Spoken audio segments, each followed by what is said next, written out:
Merci. Merci bien, Madame Magnier. Je vais faire adopter le compte-rendu du dernier conseil municipal. Est-ce qu'il y a des commentaires ou des annotations? Bien.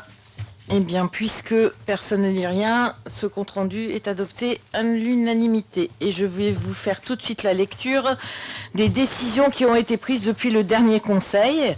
La décision numéro 46 concernant la location d'une place de parking dans le parking de la rue Zola en particulier, au tarif de 10 € par mois.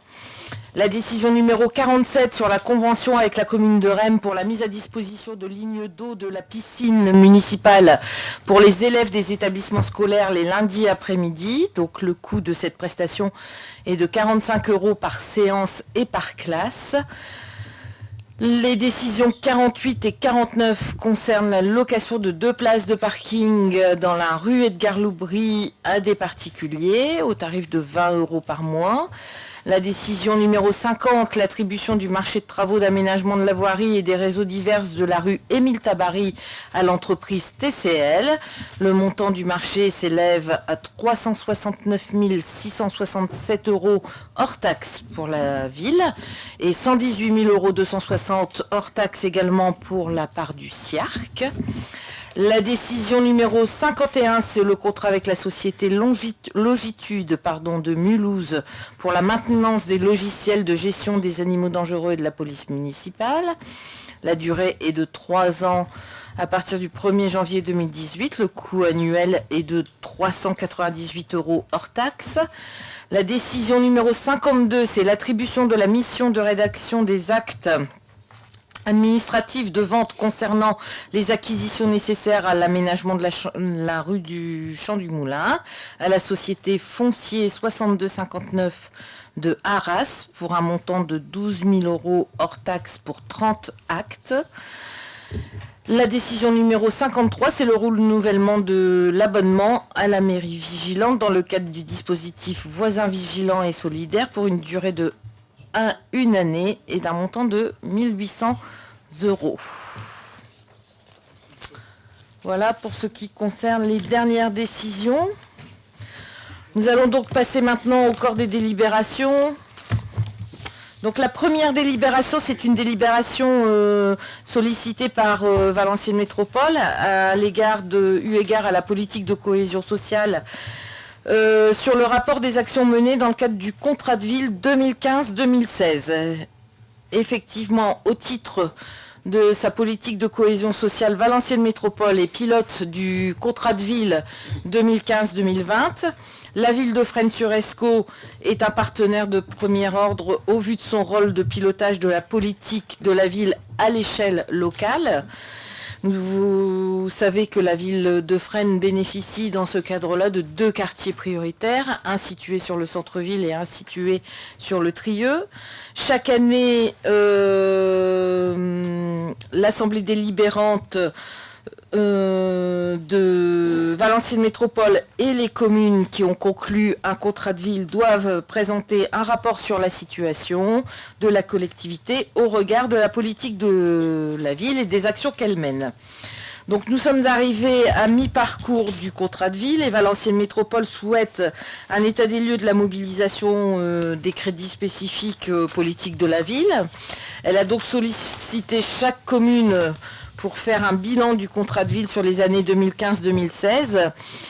Et c'est Monsieur Jazik qui va vous en faire tout de suite la présentation.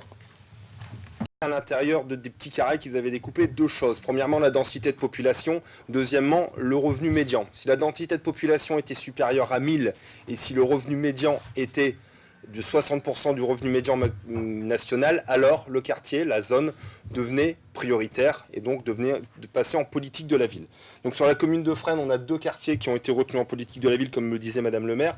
Un sur Fresnes Centre, donc vous avez la mairie qui est juste là, c'est le point jaune, et un sur le quartier du Trieux.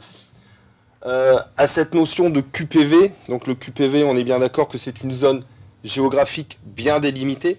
Ce qui est un peu difficile et ce qui ne correspond pas trop à une commune comme la nôtre, puisqu'en fait les densités de population, on n'est pas nous sur une commune verticale, on n'a pas des barres d'immeubles à 40 ou 50 étages, ce qui fait qu'en fait on a horizontale, on a une commune horizontale, ce qui fait en fait que les problématiques qu'on a aussi sont verticales. Donc on a un peu la politique de la ville a ses limites quand on sur une commune comme la nôtre. Donc ces quartiers bleus sont les quartiers, ce qu'on appelle en politique de la ville, qui peuvent bénéficier de crédits spécifiques politique de la ville. On a une deuxième notion, c'est la notion de quartiers vécus, qui ne sont absolument pas délimités d'un point de vue géographique, comme peuvent l'être les quartiers prioritaires, mais qui dépendent des usages des habitants qui sont en QPV. Donc on a un exemple flagrant sur la commune de Fresnes, c'est la Maison Bleue, donc qui rassemble la médiathèque et le service jeunesse, puisqu'elle est vraiment située entre ces deux quartiers, mais à ce titre-là, elle a le droit de bénéficier de crédits spécifiques politiques de la ville.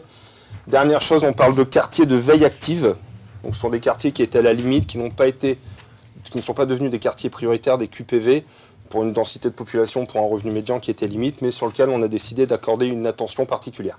Fresnes n'en a pas.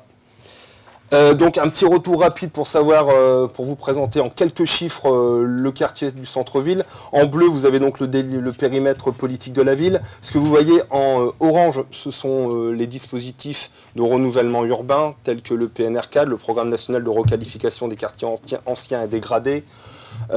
Et sur les zones rouges, ce sont les zones qui sont liées au patrimoine historique, donc le château, l'hôtel de vie.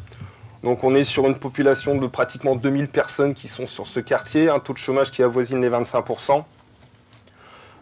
Donc ce sont des chiffres qui datent de 2010, ce sont les chiffres qui ont été retenus par l'INSEE pour qu'on passe, donc qui ne correspondent plus. On a 13% de jeunes qui ont entre 15 et 24 ans en 2010, donc vous voyez maintenant ils ont 18-27 ans. Là où on peut s'interroger et s'inquiéter, c'est sur justement en termes d'éducation, puisqu'on a pratiquement 80% de la population qui est sans diplôme ou qui a un diplôme inférieur au bac.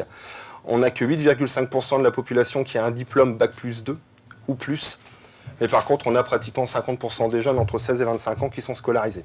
En termes d'emploi, on a 25% des demandeurs d'emploi de la commune qui sont sur ce quartier-là, ce qui représente environ 230 personnes.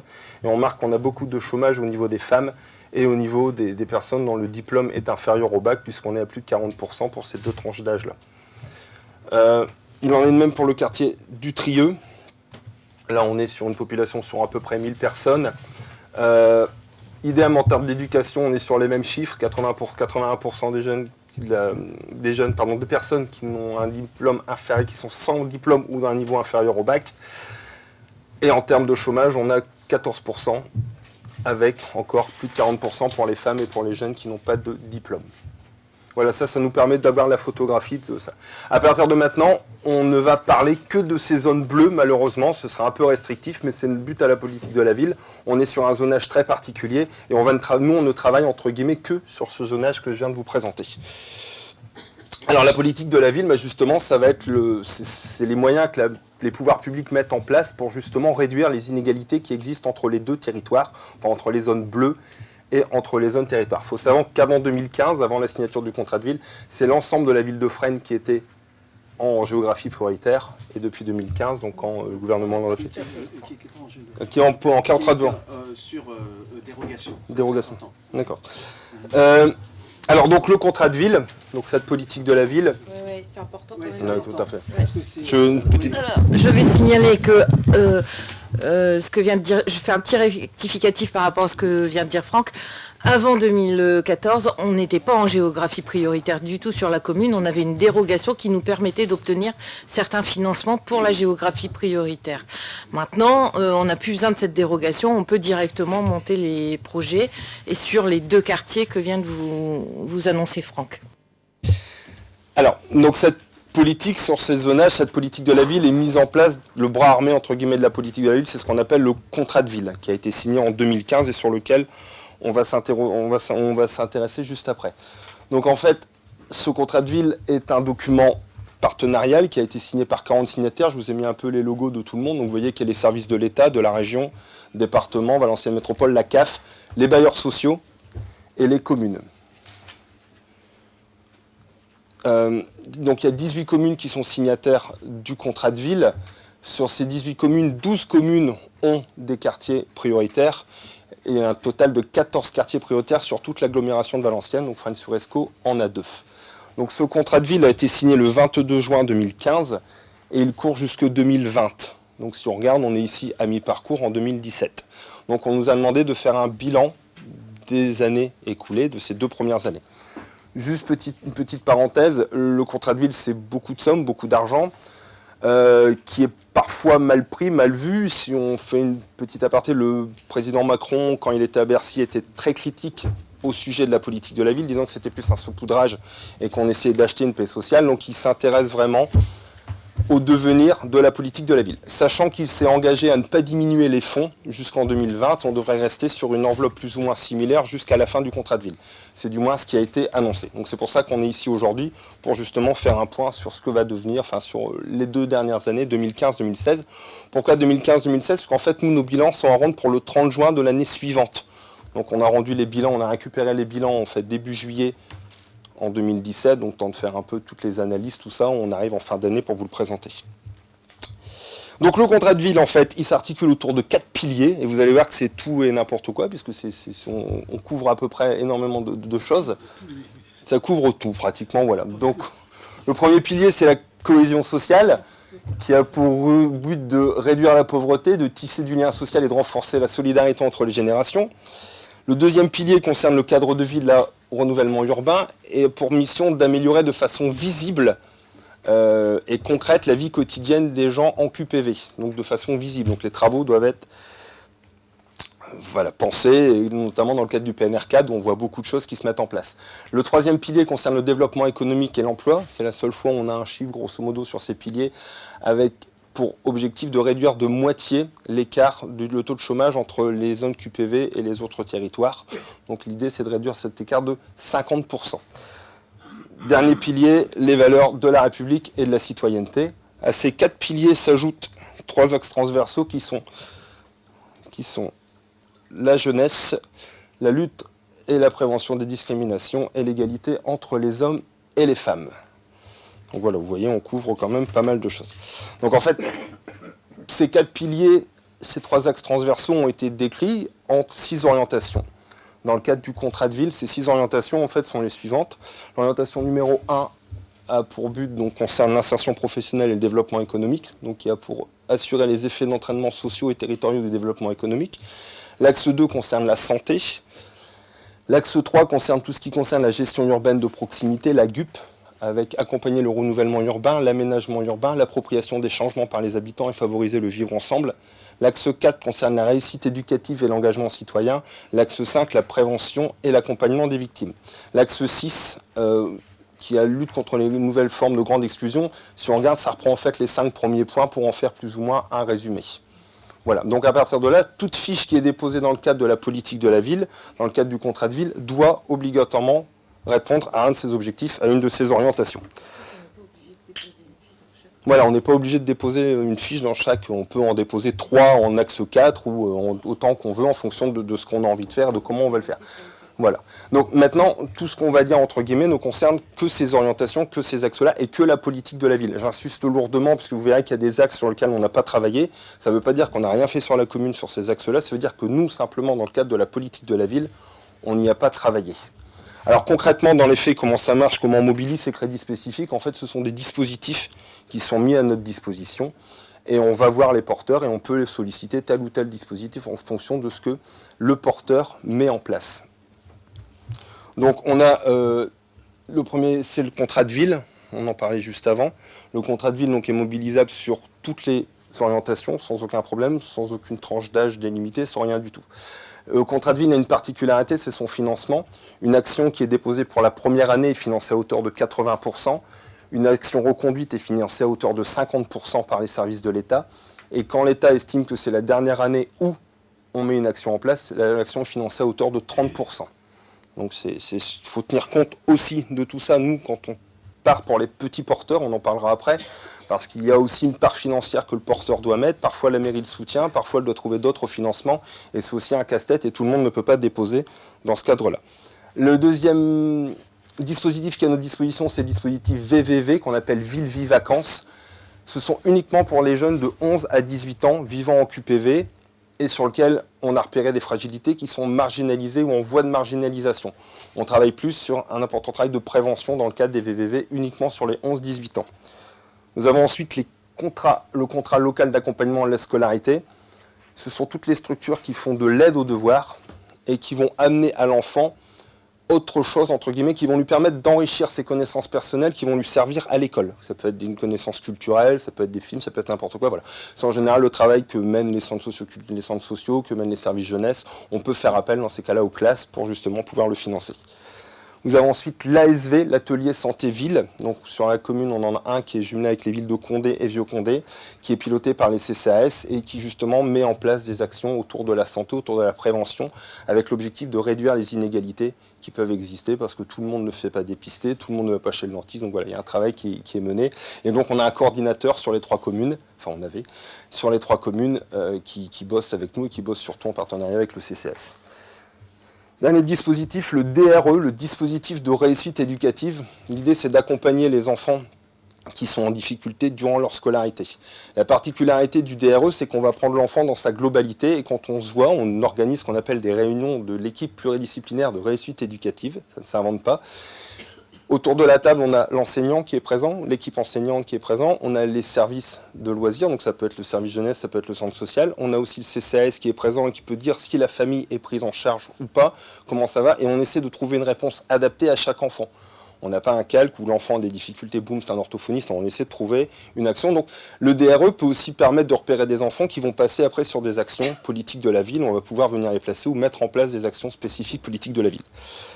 Dernier dispositif qu'on a, et là je vais passer très vite, ce sont les dispositifs de renouvellement urbain, le PNRU, qui est le nouveau programme national de renouvellement urbain, le PNRCAD, on en a parlé juste avant, le programme aussi de requalification des cités minières de la CAVM, on a les cités qui ont été retenues sur Hardy, Ballanger, voilà, tout ça sont des dispositifs qui sont à notre disposition et qu'on peut aller solliciter. À qui sont destinés ces dispositifs? En priorité aux gens qui vivent dans les QPV. On essaie d'avoir beaucoup plus de personnes de QPV que d'autres personnes quand on monte une action.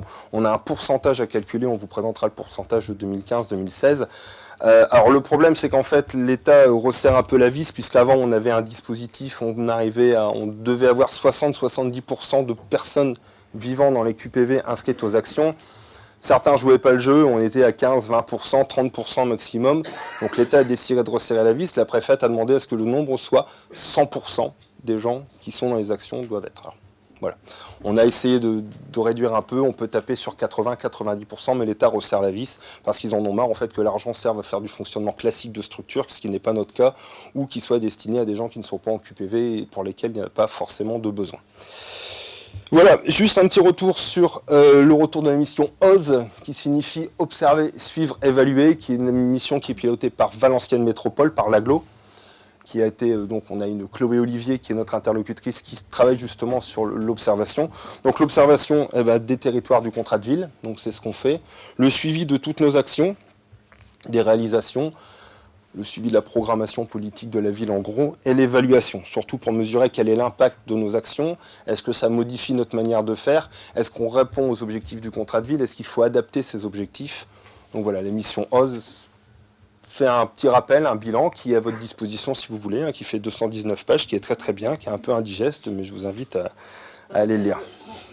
La mission OSE, elle reprend l'ensemble des communes des en contrat politique de la ville. Voilà. Donc forcément, c'est le rapport de Fresnes multiplié par l'ensemble des quartiers en politique de la ville. Ils sont 16 au total sur Valenciennes Métropole, plus les axes transversaux toutes les actions qui sont menées dans les axes transversaux que vous a indiqué tout à l'heure Franck.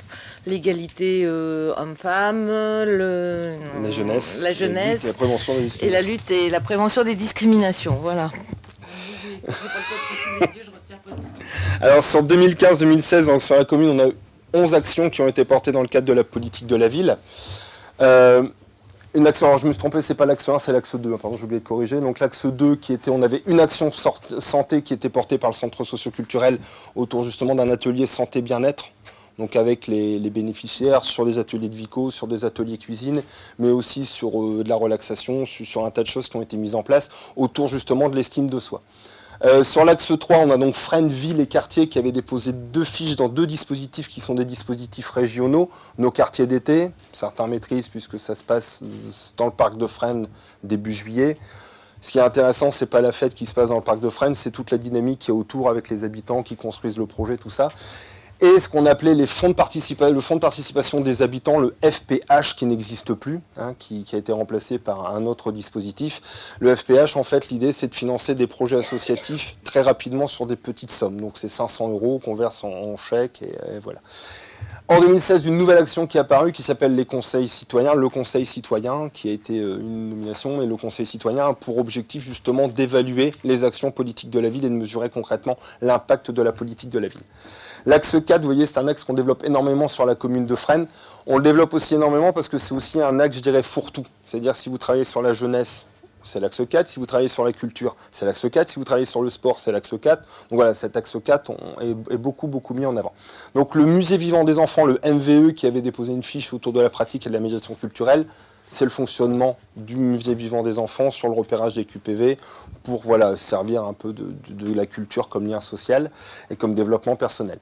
L'Office municipal des sports qui dépose une fiche qui s'appelle Sport pour tous. L'idée, c'est de pouvoir financer des licences de sport pour les jeunes les plus en difficulté. Alors c'est pas parce qu'on a un papa-maman au chômage qu'obligatoirement on a le droit d'avoir un financement de licence. On s'est rendu compte au fur et à mesure du temps qu'une famille qui a 3 enfants dont les 2 parents travaillent avait aussi des difficultés à dépenser 30 € par mois pour la licence, plus 10 € mensuellement pour payer plus les équipements, plus les sorties, plus tout ça. Donc voilà, l'OMS vient en soutien de ça. C'est un peu plus de 200 enfants qui sont aidés chaque année et à qui on finance soit 50% de la licence, soit 50% des cotisations mensuelles. Donc le centre socioculturel, la CSRV, qui avait déposé une fiche donc, dans le cadre des villes Vivacances, pour les 11-18 ans, le dispositif. La ville qui avait déposé la fiche Transculture. Alors Transculture, c'est quoi? C'est la mise en place de notre politique culturelle, entre guillemets, et surtout l'implication des habitants. On ne veut pas en fait que la politique de la ville soit juste quelque chose qui soit subi par les Fresnois, mais plus quelque chose qui soit co-construit avec eux, dans lequel ils ont tout à fait leur place. Et donc c'est un peu ce qu'on essaie de faire ce qu'on fait sur le quartier, parce qu'on essaie de faire ce qu'on fait sur le quartier. Et donc voilà, on a une fiche politique de la ville qui nous permet de pouvoir aller chercher des artistes, travailler, mettre les résidences en place parce que ça coûte beaucoup de cher. 2016, arrivée de la fiche Ludobox, portée par la médiathèque. Ludobox, vous y avez peut-être participé, grosso modo, c'est le Je fais ce qu'il me plaît, où on se réunit tous les vendredis soirs pour jouer en famille, donc une fois par mois. Tous les premiers vendredis du mois, pardon. Voilà, et on joue en famille. Donc l'idée, c'est de proposer un échange entre des jeux anciens et des jeux nouveaux. 2 actions qui n'ont pas été reconduites en 2015 par la ville. La première s'appelle Ville Vivacances. Donc le service jeunesse à l'époque n'avait pas souhaité reconduire la fiche. Il y a une lourdeur administrative et les objectifs étaient un peu différents. Donc ils avaient préféré mettre en stand-by et voir un peu ce que ça donne. Et amélioration de la langue française. C'était une fiche en fait qui avait pour objectif de faire un livre avec des enfants.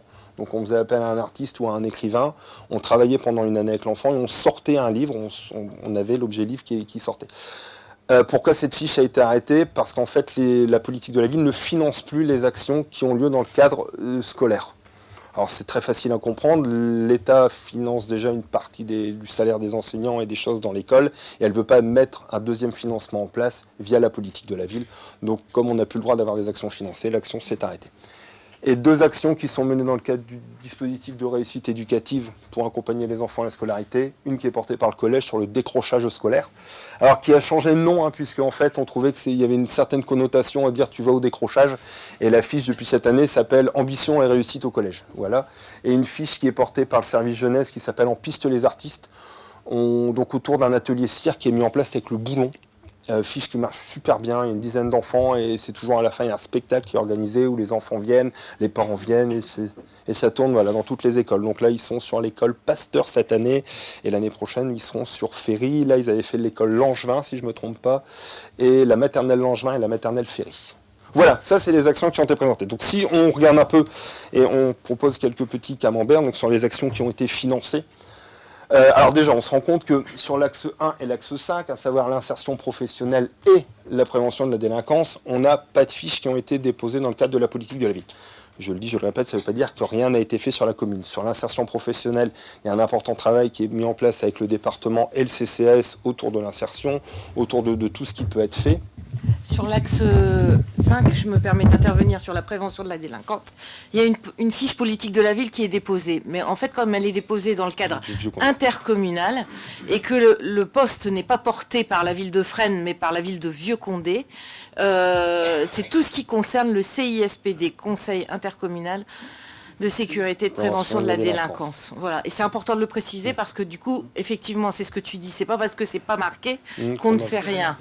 Il y a des choses qui se font. Elles sont peut-être pas portées officiellement par la ville de Fresnes, puisque là, le portage s'est fait par Vieux-Condé. Idem pour l'axe santé. Il y a une fiche qui n'apparaît pas non plus. C'est celle du coordonnateur de santé, qui est pris en charge par la ville de Condé cette fois-ci.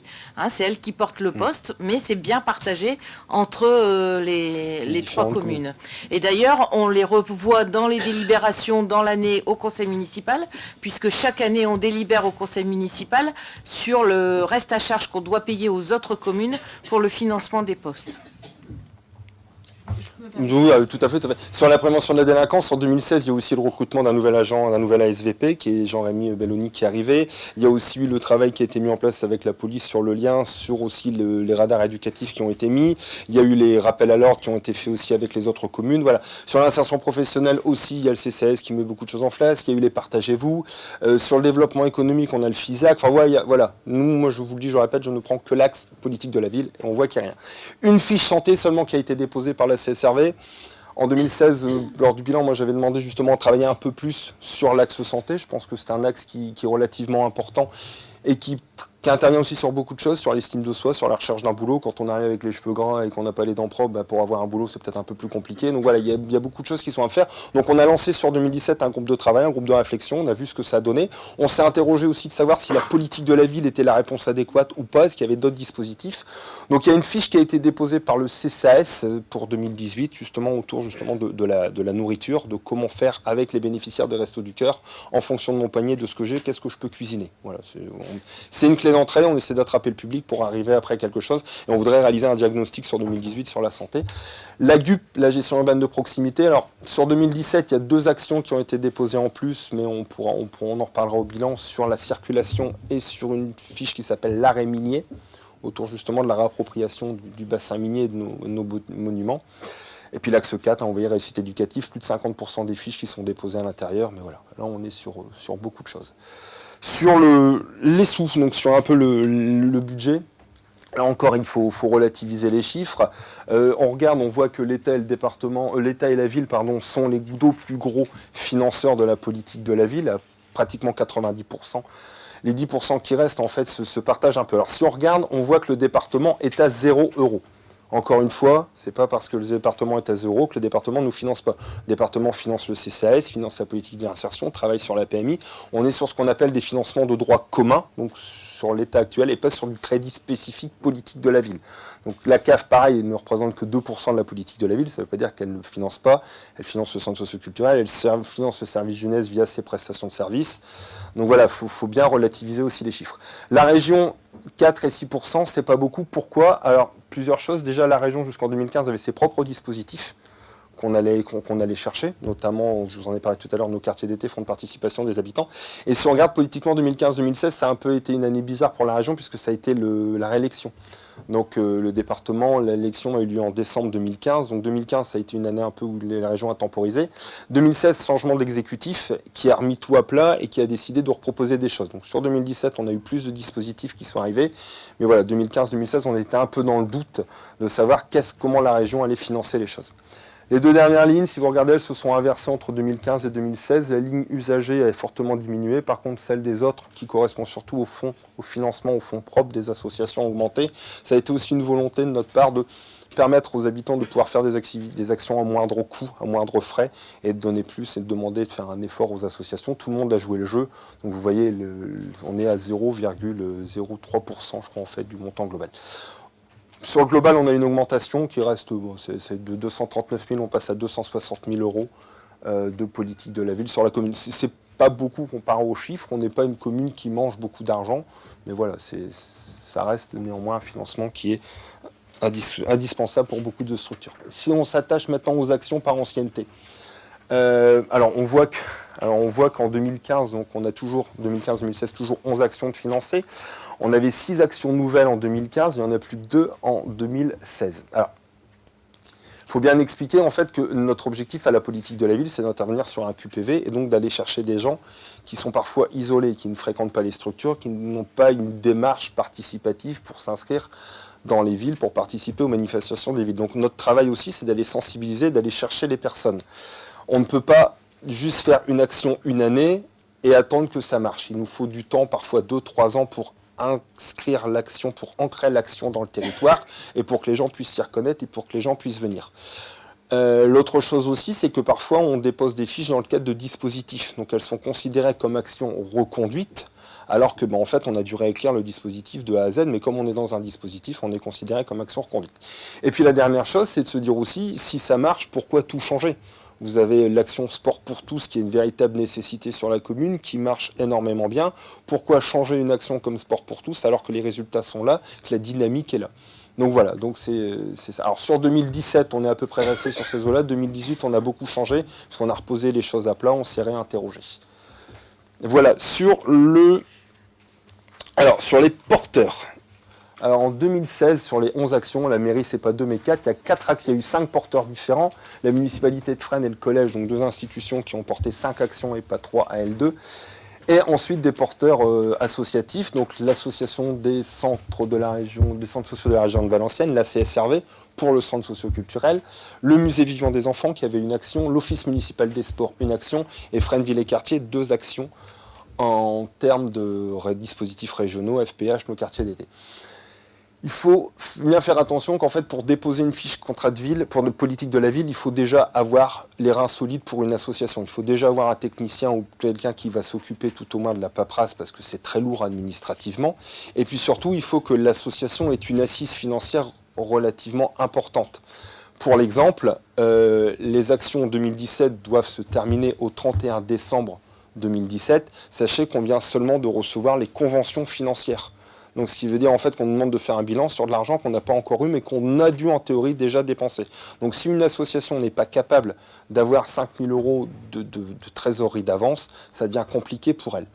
Alors le montant minimum pour déposer une fiche en contrat dans la politique de la ville depuis cette année est passé à 5 000 €. On ne peut pas déposer de fiches en dessous de 5 000 €, elles ne sont pas prises en compte. La première année, c'est intéressant, 5 000 €, ça fait une action sur un coût total de 6 250 €, puisque c'est 80%. Par contre, l'année d'après, 5 000 €, il faut une action à 10 000 €. On a très peu d'associations qui sont capables de mettre 5 000 € sur la table sans l'aide de la municipalité. Donc voilà, il faut relativiser aussi, c'est pas parce qu'il y a peu de porteurs que ça marche pas beaucoup, c'est qu'il faut vraiment que les porteurs aient une belle assise financière. Donc là, on essaie de travailler, on essaie de mutualiser les moyens, mais c'est pas forcément évident. Et voilà. Donc voilà, sur les porteurs, juste, alors une chose qui peut être intéressante, c'est pas forcément combien d'actions a porté un tel, c'est de voir la part ville et la part des projets villes et des projets associatifs. 2015-2016, il n'y a pas eu de changement. Si vous regardez, il y a 36% seulement des actions qui sont portées par la ville de Fresnes et 64% des actions qui sont portées par, le milieu associatif. Ça veut dire 2 choses. Petit 1, que en fait, la ville soutient les associations et soutient les projets associatifs. C'est la première chose qu'on peut noter. Et la deuxième chose qu'on peut noter aussi, c'est qu'on a quand même des associations dynamiques. On a un tissu, un réseau associatif fresnois bien dynamique qui ose partir sur des projets, qui ose proposer des choses. Parce qu'il faut quand même spécifier que dans le cadre... Il faut quand même spécifier que dans le cadre des financements politiques de la ville, une fois que la part d'État a été attribuée, c'est systématiquement la ville qui prend le reste à charge. Hein. L'association, elle doit effectivement, entre guillemets, faire une avance de trésorerie, mais sur l'ensemble des actions qui sont déclinées à Fresnes, le solde de l'affiche, si l'action... elle est prise en charge à 30% par l'État, la ville, elle rajoute les 70%. Idem pour si l'action elle est prise à 50%, c'est la ville qui donne les 50% et à 80%, c'est la ville qui donne les 20%. En fait, à part le fait mais c'est un fait important, qu'il faille faire l'avance de trésorerie, sinon les actions, elles sont prises en charge quasiment à 100% pour les associations qui sont porteuses. Voilà. Elles peuvent être complétées quelquefois sur un financement caisse d'allocation familiale ou autres, ou régions, effectivement. Et sur la région, les dispositifs ne sont pas financés à la même hauteur. Le FPH, c'est 30%, 30% région et 70%. Ça a été inversé. non, 30, avant, c'était 40, avant on était sur du et- 40-60, 60 régions, 40 Voilà. villes, mais ils sont revenus à la baisse. Voilà. Et- Donc les pourcentages varient, mais en tous les cas, à chaque fois, c'est ville et État ou ville et région, etc. Et donc les associations ne mettent pas en fonds ou rarement en fonds propres sur ces actions-là. Pour terminer, voilà, on va s'intéresser aux bénéficiaires. Alors, c'est une demande de l'AGLO qui nous a demandé de faire un point sur les bénéficiaires. C'est pas forcément le point. Vous allez voir en fait que le nombre total de bénéficiaires dépasse le nombre d'habitants qu'il y a sur Fresnes-sur-Escaut. C'est parfois un peu difficile de voir où on en est, comment on en est, pourquoi on en est, simplement parce que une personne qui est sur un QPV va obligatoirement être touchée sur les comités de quartier. Donc dans le bilan comité de quartier, on a mis qu'elle avait été touchée. Si elle est venue à Transculture, on la compte une deuxième fois. Si elle a participé à une action de la CSRV, on la compte une troisième fois. Et donc des personnes ont dû être comptées plusieurs fois. On n'a malheureusement pas mis ça en place pour l'instant, ni sur 2016, ni sur 2017, un moyen pour voir qui fait quoi et combien de personnes on a inscrit. On essaiera de le mettre. Donc je vous donne les chiffres, vous allez voir, c'est un peu aberrant. Le titre qui peut changer, Voilà. c'est pas forcément les bénéficiaires, c'est le nombre d'actions menées Pour cette personne. par unité. Voilà. Alors, ce qui est juste intéressant de regarder, c'est le pourcentage de personnes qui sont en QPV et qui participent. Donc, vous voyez, on est sur 70% à peu près des gens qui vivent en QPV qui ont été touchés par nos actions, ce qui est relativement bien, puisqu'en fait, c'est notre objectif, c'est d'aller toucher justement ce public. On va juste finir sur ce qu'on appelle la TFPB, qui est la taxe foncière sur les produits bâtis. Les bailleurs sociaux ont obligation depuis très peu de temps de reverser en fait leur bénéfice d'impôt entre guillemets. Ils ne peuvent plus en faire ce qu'ils veulent, ils sont obligés de le réinvestir pour justement l'amélioration de l'habitat et de monter des projets en partenariat avec les habitants. Donc sur les deux quartiers, hors dispositif de droit commun bien sûr, puisqu'on est sur les crédits spécifiques. C'est des nouvelles actions, voilà. En place dans les quartiers et qui répondent vraiment aux besoins spécifiques d'un quartier. D'un quartier. Vous allez voir, donc on a nous sur le quartier de Fresnes Centre, on s'est intéressé donc à la résidence Jean Monnet, qui est juste derrière donc le centre des arts plastiques. Donc dans ce cadre-là, on a mené une réflexion donc avec le bailleur, avec la municipalité, les habitants, et on a demandé donc aux jeunes du centre socioculturel de réaliser donc en fait des barrières pour le futur jardin partagé qui aura derrière le bâtiment. Il faut savoir que la SIGH qui gère le bâtiment a fait une demande auprès du conseil régional sur un projet qui s'appelle Habitants paysagistes. Le projet a été retenu, donc on a vu nous les habitants avec la SIGH, quand je dis nous, c'est le service culturel et politique de la ville, les habitants, et on va travailler avec eux autour justement de la mise en place peut-être d'un jardin partagé, on ne sait pas, avec des tables, on travaille avec le lycée horticole de Rennes, on voit les habitants, donc voilà, il y a quelque chose qui s'est mis en place. Donc le coût total de l'action pour 2016 a été de 20 000 € parce qu'on a dû amener énormément de terre puisqu'il a fallu tout nettoyer, et la part TFBB s'est élevée à 1 148 €. Sur le quartier du Trieux, alors là, sur le quartier du Trieux, c'est un peu particulier, puisqu'on a, dans le cadre des cités minières, on a les cités Hardy-Ballanger qui vont être complètement refaites, travaux énergétiques, tout ça. Et on s'était posé la question de savoir si ça valait le coup ou pas de dépenser l'argent de la TFPB, entre guillemets, pour quelque chose qui, d'ici 2 ans, va peut-être être cassé, pour être reconstruit autrement. Ou tout ça. Donc, en fait, on a demandé un report de la TFPB qui nous a été accordé. Et donc, en fait, on verra donc, sur l'année prochaine, on va attendre que les travaux soient commencés pour pouvoir voir avec les habitants, le centre socio-culturel aussi, les comités de quartier, bosser un peu avec tout le monde, voir un peu ce qu'on peut proposer. Donc, ce rapport que je viens de vous présenter a été validé par les conseillers citoyens, puisqu'en fait ils ont une expertise d'usage sur la politique de la ville. Il a été validé par eux, on a travaillé aussi, on s'est interrogé. On va faire un petit point juste sur les conseillers citoyens. Sur 2015-2016, c'est un peu compliqué, puisqu'en fait l'arrêté préfectoral est arrivé en juillet 2016. Donc le temps de mettre les conseils citoyens, ça s'est vraiment joué sur très peu, et 2016 à plus c'était une année entre guillemets d'apprentissage, puisque si on veut évaluer la politique de la ville, il faut la maîtriser.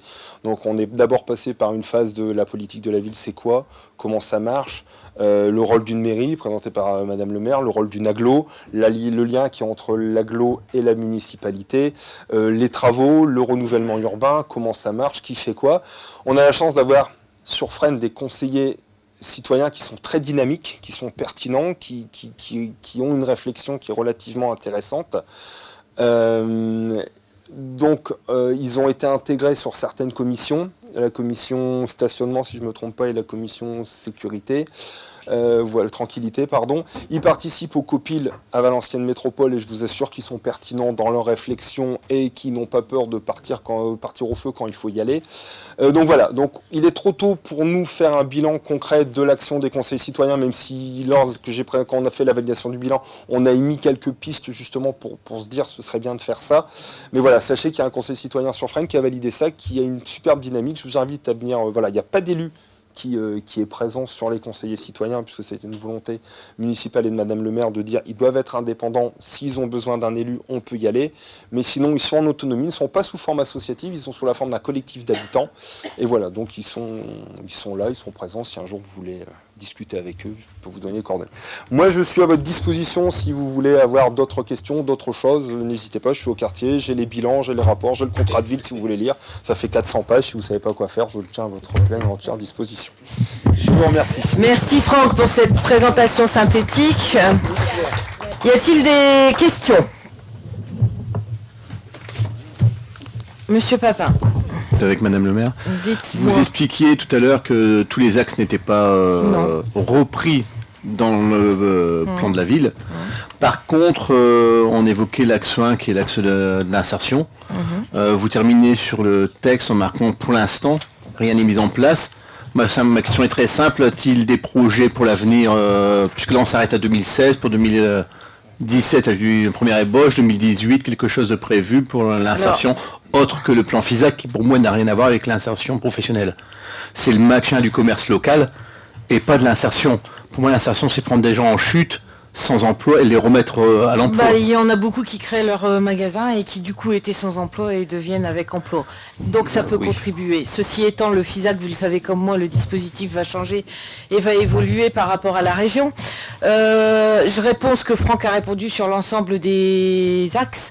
En fait, quand on dit que rien n'est fait, ça ne veut pas dire que rien n'est fait sur la ville. Je rappelle simplement que la compétence économique, elle relève de l'agglo et pas de la ville, et que par conséquent, dans le cadre du contrat de ville, s'il y avait une démarche à mettre en place avec l'agglo sur un gros support économique, par exemple la création d'une zone d'activité économique ou quoi que ce soit, on pourrait peut-être l'inclure dans cet axe-là pour y faire adhérer nos populations. Donc on est très dépendant de ce qui se passe au niveau du schéma économique, de développement économique de l'agglo.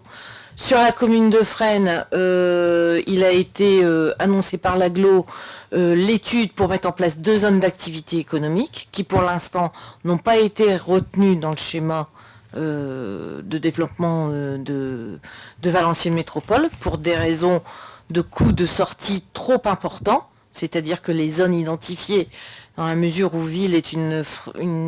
Fresnes est une ville à fort enjeu écologique, fort impact minier, fort impact inondation, fort impact environnemental. C'est compliqué de mettre en place une zone d'activité économique parce que du coup, on est obligé de tenir compte des contraintes environnementales qui empêchent parfois de mettre en place un projet économique, ce qui est dommage parce que les deux devraient être liés, mais c'est comme ça que ça se fait. Donc, dans les années qui arrivent, j'ai pas de projection, sur la future création d'une zone d'activité économique. On est toujours en train de regarder. On va faire évoluer les choses et on va faire évoluer les zones aussi en fonction du nouveau PLUE qui est en train de se travailler, plan local d'urbanisme intercommunal, puisque ça, je suis aussi dépendante de l'agglo pour pouvoir faire évoluer certaines zones, des changements de zones naturelles en zones pour pouvoir améliorer le contexte et favoriser le développement d'une zone d'activité économique.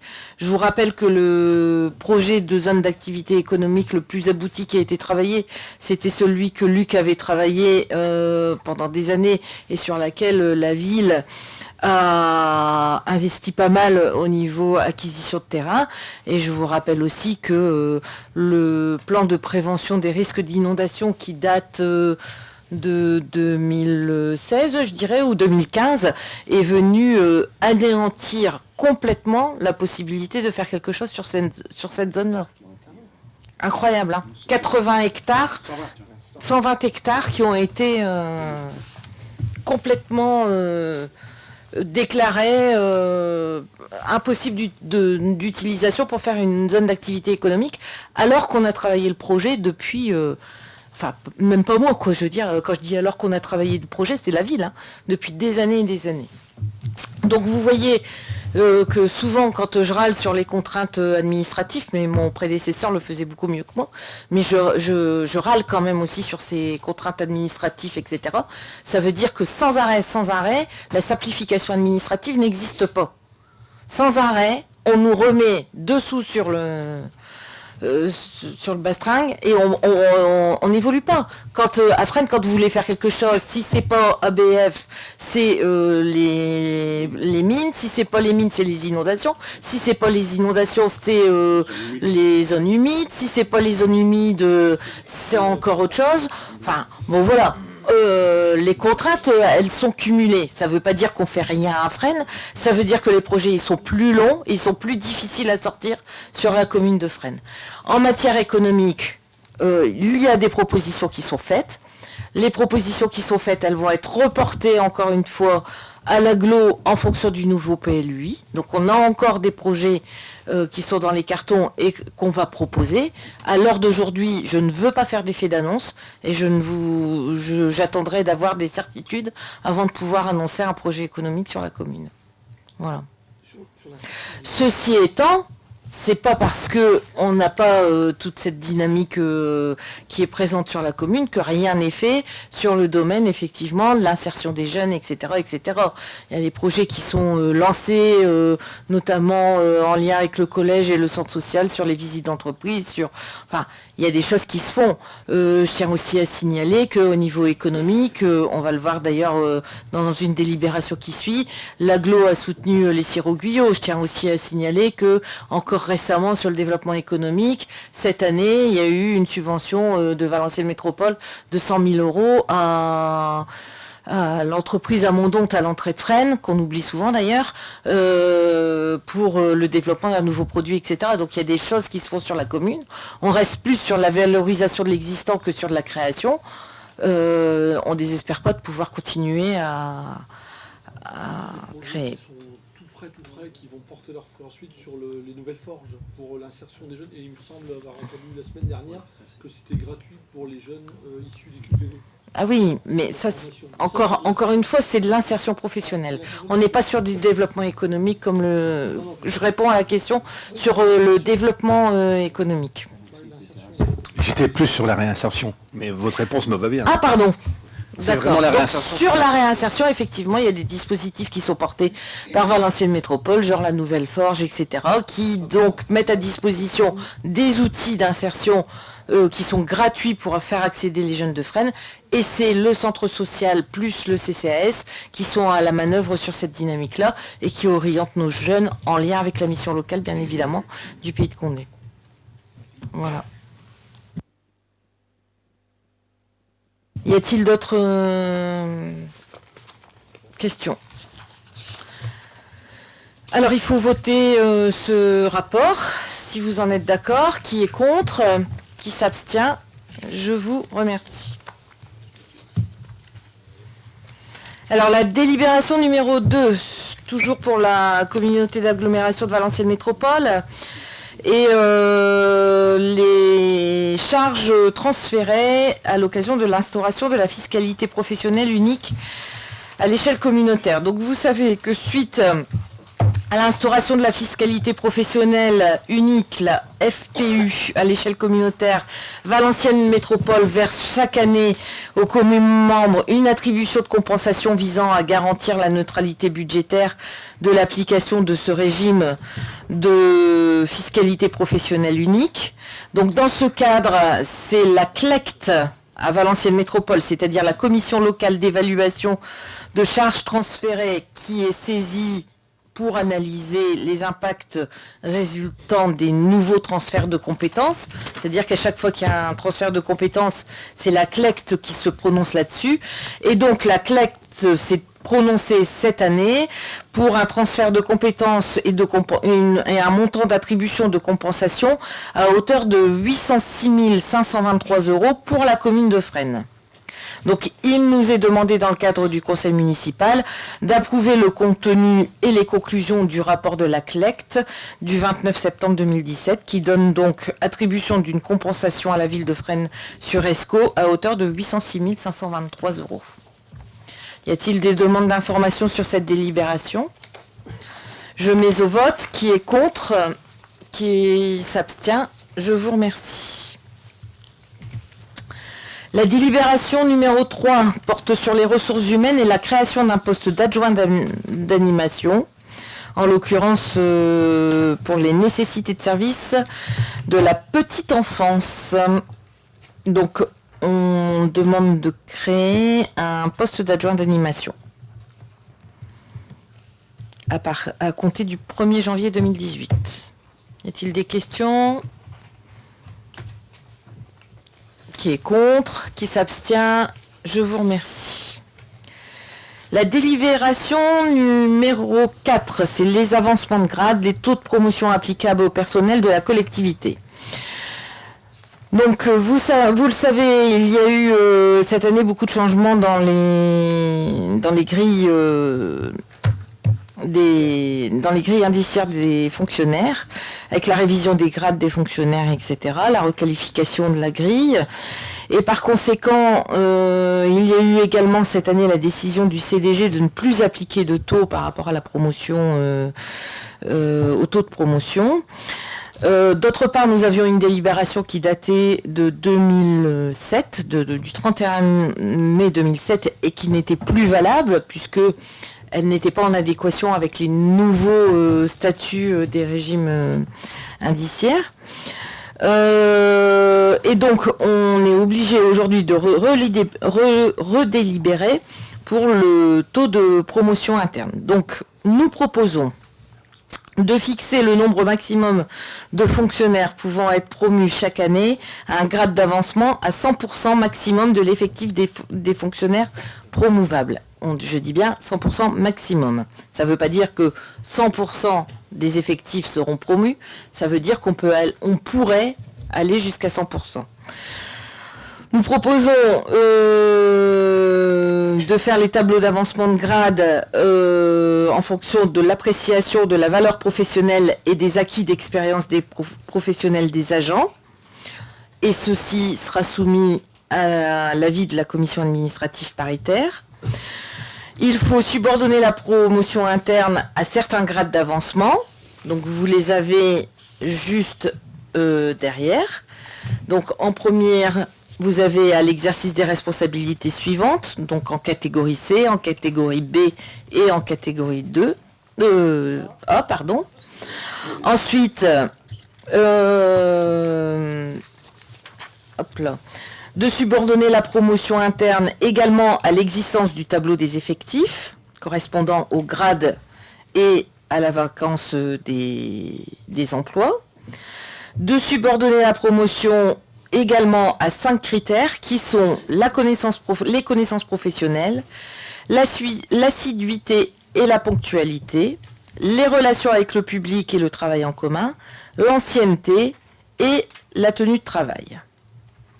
Cette délibération va donc abroger la délibération qu'on avait mis en place le 31 mai 2007 et va permettre de fixer les nouvelles conditions du taux de promotion applicable au personnel de la collectivité et notamment dans la délibération suivante de pouvoir mettre à jour le tableau des emplois.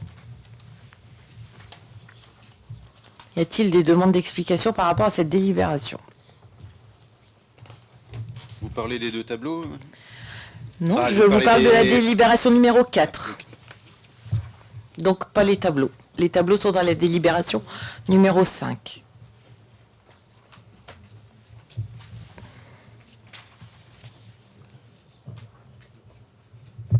Donc je reste pour l'instant sur la délibération numéro 4, puisqu'elle elle est obligatoire pour pouvoir délibérer sur la prochaine. Y a-t-il des remarques? Merci. Bien, je mets au vote. Qui est contre? Qui s'abstient? Je vous remercie. Donc la délibération numéro 5, c'est la mise à jour du tableau des emplois. Ah, on va attendre un petit peu, on est déjà au changement de cassette. Très bien, donc la délibération numéro 5, c'est la mise à jour du tableau des emplois. Donc, vous savez qu'il appartient au conseil municipal de modifier le tableau des emplois afin de permettre la nomination des agents qui bénéficient d'un avancement de grade ou de la promotion interne, ou alors aussi quand on fait une nouvelle ouverture de poste, ce qui a été le cas dans la délibération numéro 3. Donc en fonction de ça, nous proposons donc, en fonction de toute la révision qu'il y a eu sur les grilles indiciaires et que je vous ai expliqué précédemment, puisque certains ont changé automatiquement de grade, hein, ils sont passés à agent technique principal ou première classe ou deuxième classe, enfin en fonction de toute la modification qu'il y a eu cette année sur ces agencements, on a réactualisé le tableau. Et donc on propose de modifier les tableaux avec, pour la filière administrative, la suppression de 4 postes d'adjoint administratif à temps complet, la création de 2 postes d'adjoint administratif principal deuxième classe et la création d'un poste d'attaché principal à temps complet. Pour la filière technique, la suppression de 10 postes d'adjoint technique temps complet, la création de 10 postes d'adjoint technique principal deuxième classe à temps complet, la suppression de 3 postes d'adjoint technique principal deuxième classe à temps complet, la création de 2 postes d'agent de maîtrise à temps complet, la suppression d'un poste d'agent de maîtrise à temps complet et la création d'un poste d'agent de maîtrise principal à temps complet. Pour la filière sociale, la création d'un poste d'éducateur de jeunes enfants principal à temps complet, la suppression d'un poste d'éducateur de jeunes enfants à temps complet. Pour la filière sport, la création d'un poste d'éducateur des activités physiques et sportives, merci, principal deuxième classe à temps complet, la suppression d'un poste d'éducateur des APS à temps complet, et pour la filière animation, la création de 2 postes d'animateurs de deuxième classe à temps complet et la suppression de 2 postes d'animateurs à temps complet. Il s'agit donc de voter ce tableau des emplois qui suit juste dans la délibération. Alors bien sûr, ce tableau et cette démarche a été fait en concertation préalable avec le CTP. C'est obligatoire. J'ai une petite interrogation, Oui. Madame le maire, si vous me Oui. permettez, au niveau du tableau. Oui. Dans les effectifs budgétaires, quand on prend adjoint administratif principal Attendez, dans les effectifs quoi? budgétaire, dans le tableau, la catégorie effectif budgétaire, Oui. on voit que vous annoncez adjoint administratif principal deuxième classe, 7. Quand on vient fouiller un petit peu, quand on reprend un peu le budget primitif, il y en a 6 dans le budget primitif. Pas forcément, puisque ça évolue en cours d'année en fonction des nominations. Alors, Non. parce que le tableau, il est variable en fonction de la CTP et en fonction des... C'est inscrit au budget primitif 6. Vous annoncez 7 dans le tableau, donc il y a une incohérence au niveau du tableau. Là, on fait une modification. Donc, si avant, il y en avait 6, et ce qui a été... Un BP, c'est un budget prévisionnel. On va revenir toujours sur les mêmes... Donc c'est annoncé dans le BP. Oui, c'est annoncé dans le BP. Et vous le transformez, vous mettez 7. Alors, donc la personne qui est, une personne qui est en plus, je sais pas. J'avais pas compris. Bah, parce que durant l'année 2007, entre le moment, s'il vous plaît, entre le moment où on a déposé le budget prévisionnel, d'accord, et la date d'aujourd'hui, on a nommé de nouveaux agents, d'accord, on en a nommé 2, c'est ça, et on en a retiré 1. Donc ça veut dire que à un moment donné, on a un poste en plus. Il n'a pas été mis dans le budget prévisionnel peut-être, mais il va apparaître dans le Dans le budget groupe de- primitif, il n'apparaît pas. Hein. Mais forcément, parce que je l'ai l'ai pas. primitif 2017, hein, j'assiste bien. Donc il y a Mais j'insiste bien aussi, monsieur Zaramba, sur le fait que Six. nous sommes. Et non 7. Non, attendez, monsieur Zaramba, ce que vous ne semblez pas vouloir comprendre, c'est Je qu'un comprends budget très bien. primitif, Il est là. Vous me laissez parler, s'il vous plaît? Merci. Ce que vous ne semblez pas comprendre, c'est qu'un budget primitif, c'est... C'est facile de parler comme ça. Est-ce que vous voulez me Je laisser... comprends très bien le tableau, je l'ai sous les yeux. Moi, je vous dis que... Je peux vous le lire si vous voulez aussi. Alors, je ne peux pas vous parler puisque vous m'interrompez. Donc, si vous ne m'interrompez pas, je vous donne une réponse. Le budget primitif, c'est un budget prévisionnel. Donc, le sens du budget prévisionnel, d'accord, c'est de prévoir. Ça ne veut pas dire que c'est un budget effectif. Et vous savez très bien, vous comme moi, et ne me dites pas que vous ne le savez pas, qu'un budget prévisionnel n'est jamais identique au budget réalisé. Donc, effectivement, il y a eu un budget primitif qui est prévisionné 6 emplois. Dans le budget réalisé, il y aura un réalisé avec 7 emplois parce que nous avons tous ici collégialement décidé en conseil municipal de voter un agent supplémentaire. Donc, non, c'était pas inscrit au budget primitif parce que peut-être que quand on a réalisé le projet du budget primitif, oui, c'était 6 parce qu'on n'avait pas prévu d'en avoir 7. Et on a fait un changement en cours d'année. Alors pourquoi vous êtes en train de me répondre que j'ai pas fait le budget primitif et qui correspond pas? Je vous ai dit qu'il y avait une incohérence au niveau du tableau par rapport au budget. Non, il peut pas y avoir d'incohérence puisque pour valider mon budget... Si vous me permettez, on le voit d'ailleurs derrière quand on tourne la feuille en service technique. En adjoint technique principal première classe, vous annoncez 1, alors que dans le BP, il y en a 0. Mais monsieur Zaramba, Attendez, je continue. c'est le tableau que je vous propose. Vous pouvez me laisser finir? Je vous laisse finir, je vous en prie. Et on descend, on voit en adjoint technique 28. Donc 37 au BP moins 10 égale 27. Non, là vous êtes vraiment dans une incohérence complète. Reprenez le BP. Non.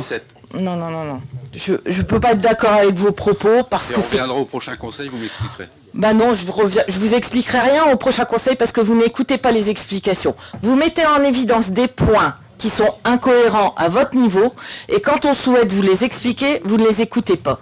Le tableau qui vous est proposé aujourd'hui, c'est une modification. Qui dit modification dit forcément différence avec un budget primitif. Si vous ne pouvez pas entendre ça, si vous ne pouvez pas entendre qu'entre un budget prévisionnel et un budget acté, il y a des modifications et que pour acter le futur budget et le bilan du budget qu'on va faire, il faut à un moment donné délibérer et modifier, ce qui est le cas d'aujourd'hui, on modifie, donc forcément, c'est pas en adéquation avec le budget primitif, puisqu'on modifie. Sinon, on ne prendrait pas de décision pour modifier. Modifié dans le tableau, là, dans le BP, mais à la base. Dans le BP, je ne pouvais pas le modifier, puisque je ne savais pas que j'allais le faire. C'est les règlements qui imposent de changer les statuts des agents. Donc je ne peux pas le prévoir en 2010. Je ne peux pas prévoir en mars 2017 de faire une modification qu'on m'impose en juillet 2017 par exemple. Donc c'est évident, c'est la différence entre un budget prévisionnel et un compte de... comment on dit, Lucie, un compte administratif. Ça apparaîtra au compte administratif. Voilà. Mais cette modification, vous la verrez dans le compte administratif. Et donc, vous verrez les évolutions. Voilà. Et si on ne fait pas ces modifications, il n'y aura pas de promotion.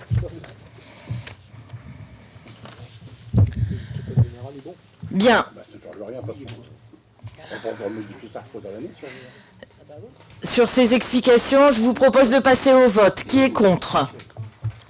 Je ne comprends pas pourquoi vous n'êtes pas contre, puisque c'est faux, d'après vous. S'il y a des postes en plus, ça me convient, je vous l'ai dit. Si c'est faux,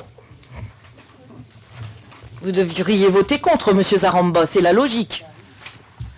Très bien. Qui est contre? Qui s'abstient? Je vous remercie. Il faut être logique jusqu'au bout, jusqu'au bout de la démarche.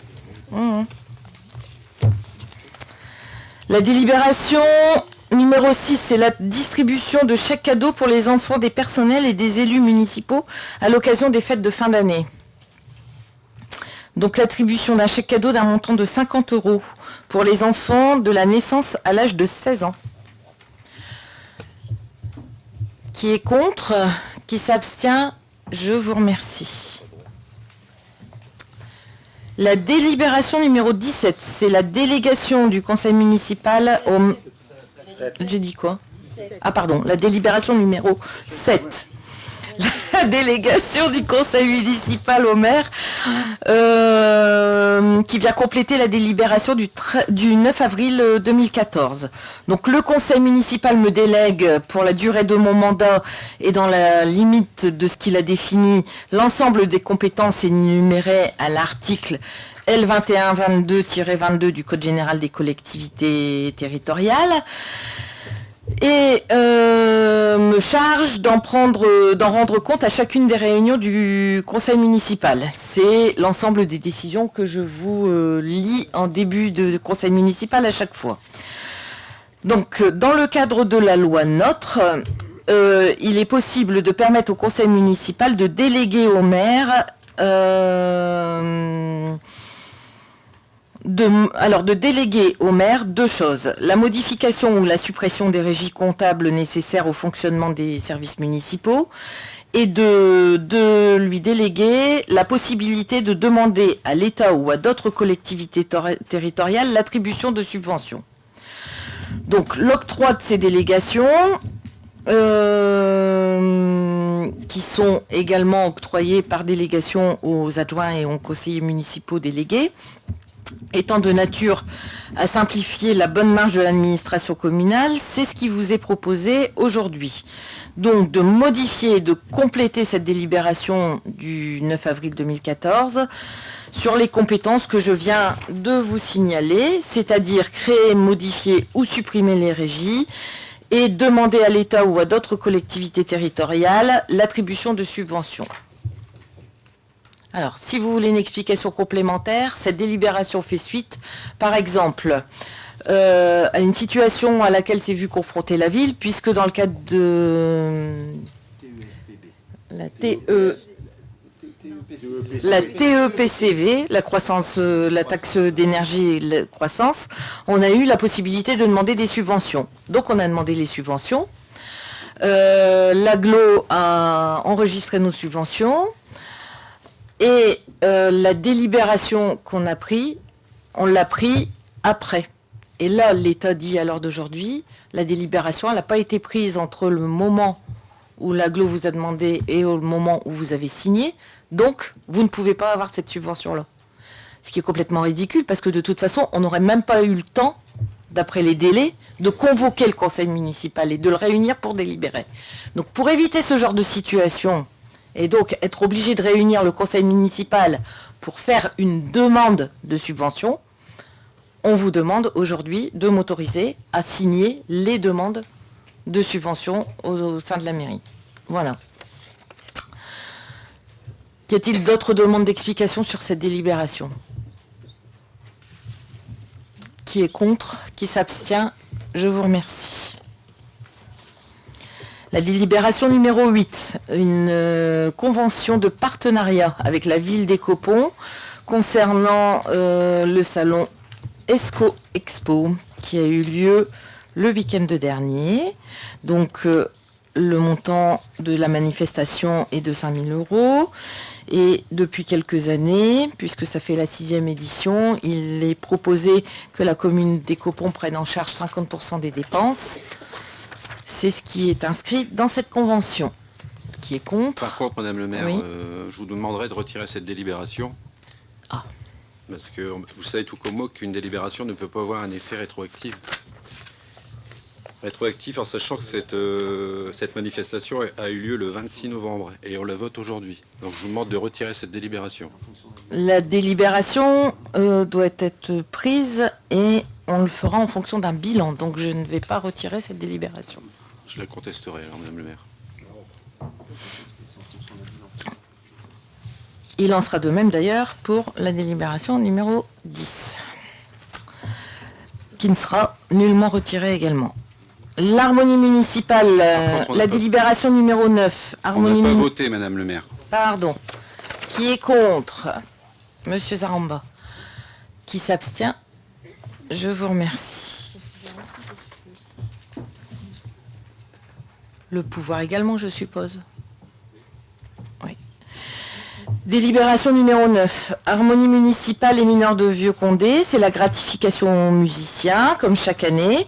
Donc une gratification qui s'élève à 23 € à partir de 15 années de présence, 32 € à partir de 40 années de présence, 60 € à partir de 40 € à partir de 60 années de présence. Pardon, j'inverse les chiffres. Voilà. Donc la gratification est versée sous forme de chèque cadeau. Qui est contre? Qui s'abstient? Je vous remercie. La dotation de solidarité communautaire pour l'harmonie municipale toujours, et pour la prise en charge et l'aide à hauteur de 700 € de la venue de l'orchestre Val Dixit Band Jazz lors du concert du 7 octobre 2017. Moi, j'aurais voulu savoir si sur l'ensemble des associations le savent qu'il existe un dispositif de dotation de solidarité communautaire de Valenciennes Métropole. Parce que quand on voit, c'est toujours un peu du récurrent, c'est à peu près les mêmes associations qui reviennent à chaque fois. Il y a des réunions d'information chaque année auprès des présidents des associations qui sont tenus au courant de l'ensemble des dispositifs financiers qu'ils peuvent solliciter, notamment le FADL, le FPH qui a été transformé en PIC, alors projet d'initiative citoyenne, voilà. Et donc, cette information est dispatchée par messieurs Bardi et Hecht, qui ont une présence plus que régulière au niveau des associations et qui sont toujours à leur disposition pour pouvoir remplir les dossiers. Voilà, donc ils sont au courant. Ceci étant, la harmonie municipale ne fait jamais de demande de FADL, enfin de dotation de solidarité communautaire auprès de la ville. Et cette année, comme elle a invité en plus un orchestre, en plus de sa prestation, c'est ce qui vaut cette demande. Sinon, c'est pas une des associations qui fait d'habitude des demandes. C'est justement pas une association qui fait des demandes régulières. Oui, mais principalement. Par contre, effectivement, il y a l'association du carnaval qui revient. L'association du carnaval revient régulièrement. Les jeunes, le football régulièrement. Les jeunes du collège Félicien Joly pour la délibération numéro 11, ça sera le cas aussi. Pour la délibération numéro 10, je mets aux voix. Qui est contre? La prestation a déjà eu lieu, monsieur Zaramba. Très bien. La 8, moi, principalement. La 8, La 8. C'est la 8 qui m'intéresse. bon, Allez, les mots. ok. Oh, les Donc mots quand de c'est Sorare. quand c'est une subvention sur la ville, on vote contre, et quand c'est pour les... Vous avez dû te piquer au vif, monsieur Rouen, je pense. Allez, allez, allez. Non, mais c'est de la discrimination. S'il vous plaît. S'il vous plaît. Donc, Non, on fera pas. la délibération numéro 10, j'étais à laquelle? La 10. On est sur la 10. Qui est contre? Qui s'abstient? Je vous remercie. La délibération numéro 11, il s'agit également d'une dotation de solidarité qu'on vote tous les ans. Cette fois-ci, on l'accorde au foyer socio-éducatif du collège Félicien Joly. Et c'est pour les aider à organiser les sorties et les voyages culturels et sportifs à hauteur de 800 €. Qui est contre? Qui s'abstient? Je vous remercie. Et la délibération numéro 12, cette fois-ci c'est pour le carnaval de... Non, si, c'est pour l'association du carnaval et pour le marché de Noël, qui a eu lieu samedi dernier et dimanche dernier, à hauteur de 4 800 €. Qui est contre? Attention, il y a des gens qui votent pas. On vote pas, on va tous- Oui, oui, bah, ceux qui sont inscrits ne votent pas. Donc, monsieur Hesch, monsieur Demoury, monsieur Henrard, madame Delcroix, madame Louvion, madame Delannoy, madame Bécu et monsieur Papin. Qui est contre? Qui s'abstient? Je vous remercie.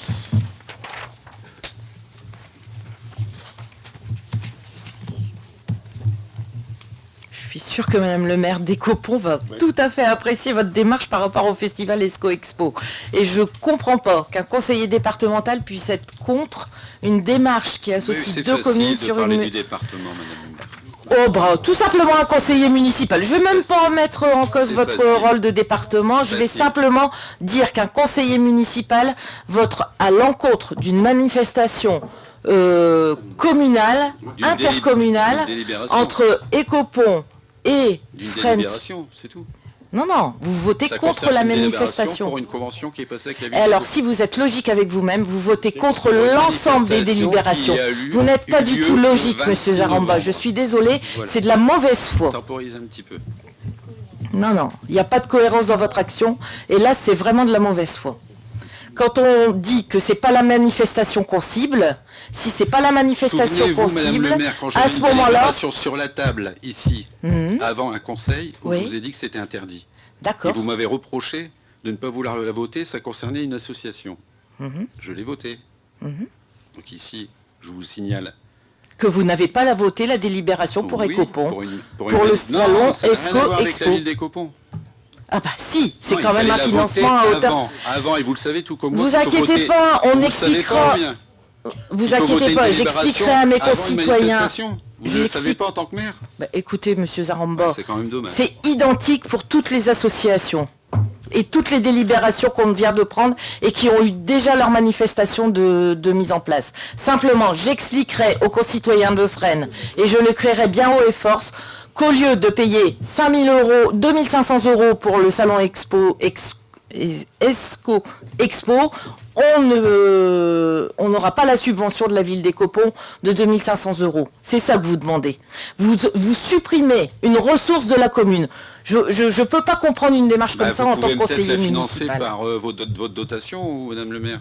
Mais enfin, c'est un partage, c'est de la mutualisation. On est à l'heure du schéma de mutualisation sur les 53 communes de l'agglo et vous remettez en cause une mutualisation des moyens Non, je remets en entre cause deux une communes délibération. Non, N'allez c'est pas pas trop loin dans vrai. vos propos. Si vous mettez, tout. si vous remettez en cause la délibération, vous devez remettre toutes les délibérations en cause. Eh bien, on verra Si tu par la remets pas les suite. autres, On voilà. verra au prochain C'est pas le même, c'est conseil. les gens qui votent, les autres. On verra au prochain Embêtant de les conseil. remettre. Désolé, mais c'est comme ça. Bah oui, c'est comme ça, mais j'ai quand même le droit de dire que je ne comprends pas vos modalités de fonctionnement et que, à mon sens, elles ne sont pas Fonctionnement dit légitimes. qu'une délibération, je vais me répéter, doit être votée avant une Oui, bah manifestation. répétez-vous, de toute façon, c'est Mais tout ce que tous- vous faites. alors, est-ce que À vous chaque savez- fois que je vous pose une question, vous ne savez pas me Est-ce que répondre, votre vous majorité répétez. le sait, au moins Répétez. Ma majorité, elle est inculte, ma majorité. Vous le voyez bien qu'ils ne le savent pas. Regardez-les. Regardez-les, j'ai une majorité inculte et puis j'ai aussi une partie de mon opposition qui apparaît inculte aussi. Ils réagissent pas, ils savent pas non plus. Non mais attendez, il faut arrêter quoi un petit peu. Non. Excusez-moi. Je vais rejoindre un peu ce que Fabrice dit au passage. Sur la manière C'est- qu'il applique, je suis pas d'accord. Sur le fond, je suis d'accord. Je le sais, on le dit Depuis à chaque. 2008, je dis que c'est tout à fait illégal. Je suis fatigué depuis 2008 de le dire, c'est tout. Et on est 2017, bientôt 2018. Oui, je le sais, et vous le dites depuis 2008, sauf que les associations, elles déposent leur dossier quand elles les demandent, sauf que je fais pas un conseil municipal exprès tous les 15 jours pour délibérer par rapport à une manifestation. Maintenant, si vous le voulez, Vous m'avez réveillé, je vais vous répondre. on va faire des... L'association du carnaval dont je fais partie, c'est très bien, comme d'autres associations, qu'il faut la demander. Oui, C'est mais tout. elle la demande Après, en quand c'est des fonction de petites ce qu'elle associations, je dépense. peux comprendre. Mais effectivement, il serait bien, on en a déjà parlé il y a des années, de les faire en amont, les demandes, pour qu'on soit réglo, tout simplement. Je vais réunir le conseil municipal pour des questions uniques. Hein. Vous allez voir. Je vais réunir le conseil municipal pour des questions uniques. Pour traiter une demande de FADL de 700 € pour, Tout à fait. pour le tricentenaire, voilà, Madame Magnier. Parce que le tricentenaire, c'est fin janvier, début février. Le tricentenaire, c'est fin janvier, début février.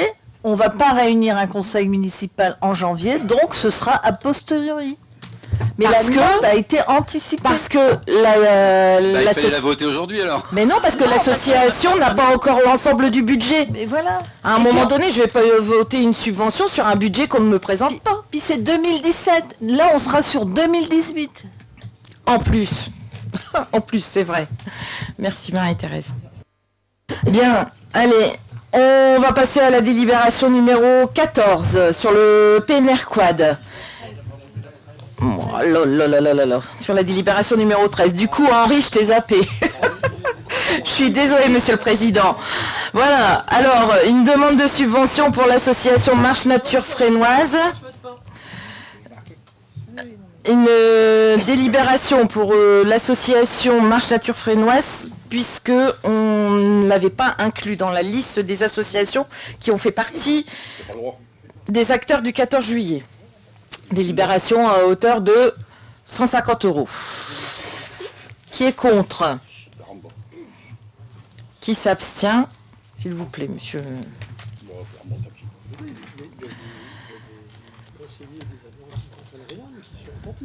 Il y a-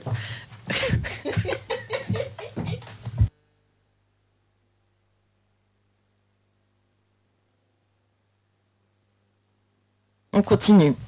La délibération numéro 14, le PNRCAD. Et donc le classement dans le domaine public communal de la parcelle cadastrée AP numéro 1211. Il s'agit d'une petite parcelle qui se situe au bout de la rue du Rivage. Et donc, sur cette parcelle-là est programmé un réaménagement dans le cadre du PNRCAD avec la construction d'un ensemble de logements qui sont prévus dans la rue de l'Escaut, dans la rue du Rivage et au square du 19 mars. Donc, c'est en bas au square du 19 mars que ça se passe.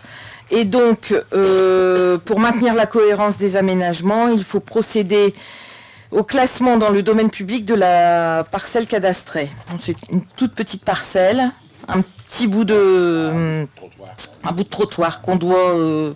un bout de trottoir, la fin d'une propriété privée. C'est parce qu'il va y avoir c'est le fond de parcelle de Madame Vitran. Et il va y avoir un collectif, et donc pour permettre les accès, etc., et la cohérence des aménagements, on est obligé de classer dans le domaine public. Voilà. Qui est contre? Qui s'abstient? Je vous remercie. La délibération numéro 15 pour la place Henri Barbus et la vente à l'établissement public foncier de l'établissement public foncier à la commune. Donc, en date du 30 octobre 2016, une convention opérationnelle a été signée entre la CAVM, la commune d'Anzin, la commune de Fresnes, la commune de Quiévrechin et la commune de Vieux-Condé. À l'époque, on était dans l'opération d'accompagnement de l'OPA RU communautaire du corridor minier et du quartier de Blanc-Misseron. Cette convention a été complétée par plusieurs avenants. Vous avez toute la liste, il y en a eu 6, donc vous avez toute la liste dans la délibération. Et dans le cadre de cette convention opérationnelle, EPF a fait l'acquisition de biens immobiliers sur la commune de Fresnes-sur-Escaut et a procédé à la requalification du site en démolissant et en mettant à nu le terrain. Au terme de cette convention, il est demandé donc à la commune qui s'est engagée d'acquérir ce site et le prix de cession de ce site s'élève à 446 041,44 €. Donc, on a négocié un accord avec EPF pour pouvoir payer en 3 annuités sans intérêt. Un premier versement sera effectué avant la fin de l'année 2017 à hauteur de 50%, donc 223 020,72 €, et un versement en 2018 à hauteur de 111 510,36 € et un troisième versement identique au 31 décembre 2019. Voilà. S'il n'y a pas de questions, je mets aux délibérations. Qui est contre? Qui s'abstient? Je vous remercie.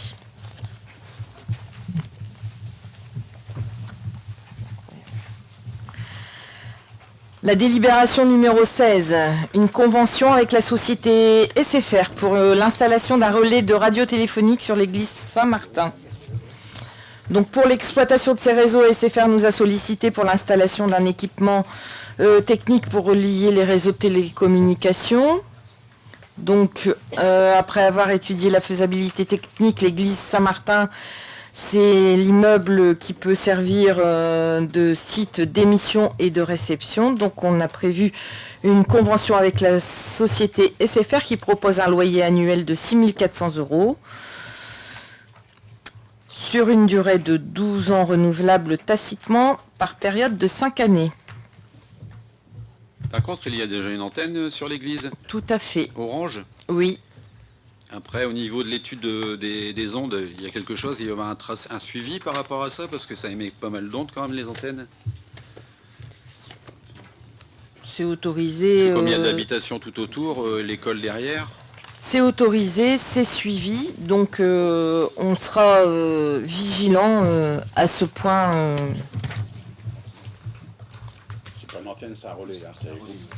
C'est pas une antenne, c'est un relais. C'est beaucoup moins puissant. Enfin, de toute façon, ils font toutes les études. Hein.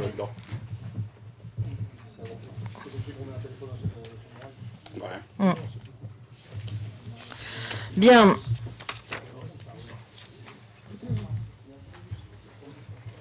Je mets aux délibérations, on voit cette délibération. Délibération, c'est beau, ça vaut pas.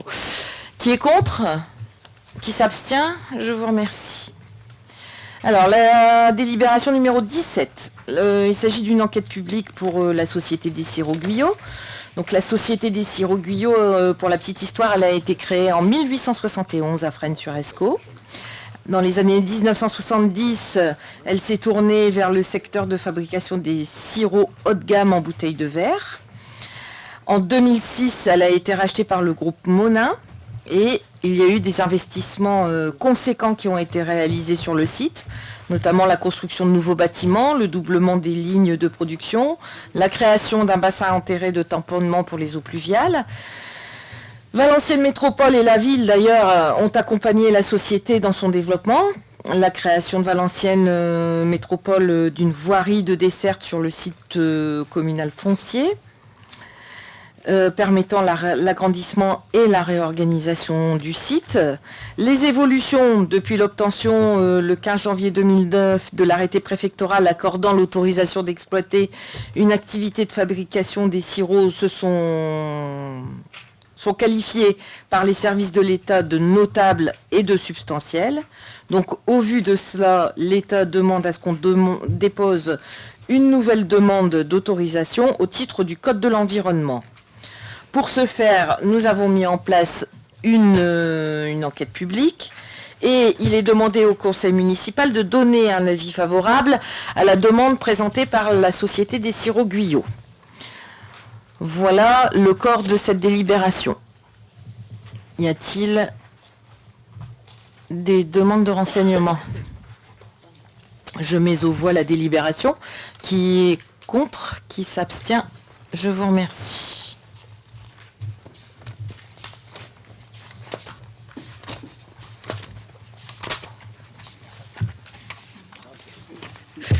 Je vais y arriver. Alors... La délibération numéro 18, le projet d'aménagement du champ du Moulin. Alors d'ailleurs, la 18, la 19 et la 20, ce sont les mêmes délibérations. Ça fait partie des délibérations qui visent à rétrocéder à la commune à l'euro symbolique les parcelles de terrain qui sont nécessaires à l'aménagement de la rue du Champ du Moulin. Donc la 18 concerne, je vous propose de voter la 18, la 19 et la 20 en même temps, c'est les mêmes. La 18 concerne la parcelle de Monsieur Huard, la 19 concerne l'indivision Dropsite et la 20 concerne la parcelle de Monsieur Vincent Bruno, qui cède pour Monsieur Huard 518 mètres carrés à la commune pour l'euro symbolique, pour Monsieur Dropsite 195 mètres carrés et pour Monsieur Vincent Bruno 29 mètres carrés. Est-ce que l'ensemble des riverains ont été d'accord pour céder à 1 euro leur surface, parce que c'est pour 1 euro, ça fait pas cher, quoi, je veux dire, ou c'est une obligation, ils ont été obligés de céder le... Non, c'est une négociation qui a été faite avec chaque riverain. On a un papier de chaque riverain qui stipule qu'il est d'accord pour céder à l'euro symbolique, etc. C'est la condition sine qua non pour pouvoir réaliser les travaux. Les riverains ont été informés en réunion publique. et il n'y a pas d'obligation de la part des riverains de céder le terrain. Il nous reste actuellement 2 situations où ça n'a pas encore été rétrocédé sur l'ensemble des situations qu'on avait à traiter.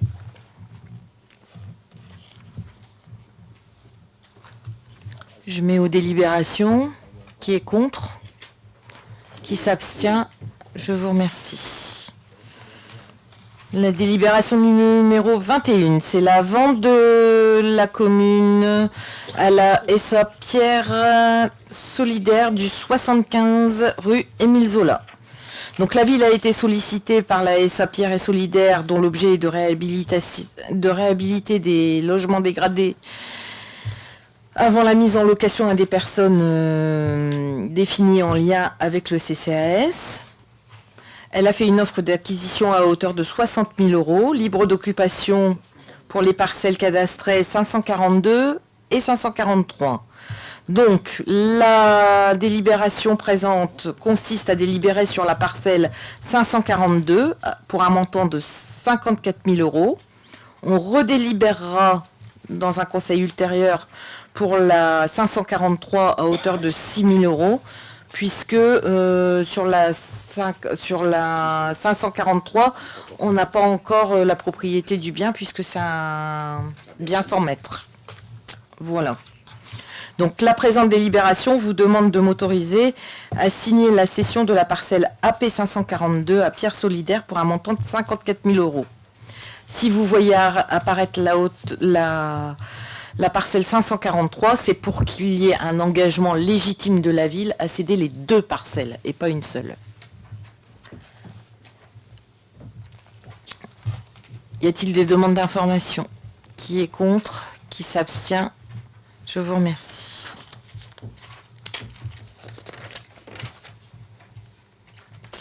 La délibération numéro 22. C'est la vente à la SIG... C'est la vente de la SIGH à la commune de 3 parcelles. Il s'agit de 3 petites parcelles, 3 petits bouts de rue qui sont situés rue Lucien Barbier et Henri Gesquière et qui font suite à l'aménagement du lotissement qu'on a livré, la résidence de 40 logements. Ces 3 parcelles ont fait l'objet d'aménagements en termes de trottoirs et d'espaces verts. Et donc, la SIGH propose de rétrocéder à la commune les parties à hauteur de 1 €, symbolique également.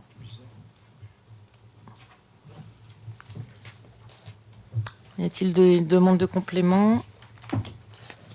Qui est contre? Qui s'abstient? Je vous remercie. La délibération numéro 23.